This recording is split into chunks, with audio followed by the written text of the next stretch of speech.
আপনি যদি কুমিল্লার ঐতিহ্যকে কাছ থেকে দেখতে এবং একটি শান্ত বিকেল কাটাতে চান, তবে ধর্মসাগর পার আপনার ভ্রমণ তালিকায় প্রথমে থাকা উচিত।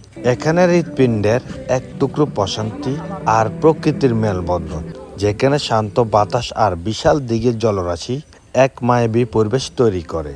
সেটাই কুমিল্লার ঐতিহ্যবাহী ধর্মসাগর পার। দিঘিটি এতই বিশাল যে স্থানীয়ভাবে একে ধর্মসাগর বলে ডাকেন।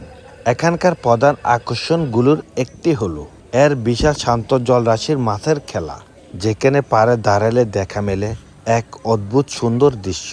দর্শনার্থীরা যখন পাড় থেকে মুড়ি বা খাবারের পানি পেলেন, এমনি শত শত ছোট বড় মাছ একসাথে ভেসে ওঠে। সাথে আছে দর্শনার্থীদের ঘুরে বেড়ানোর জন্য সুন্দর নৌকা। মৃদু বাতাসে নৌকার দুলুনি আর চারপাশে সবুজ প্রকৃতি দর্শনার্থীদের ক্লান্তি নিমিষে দূর করে দেয়।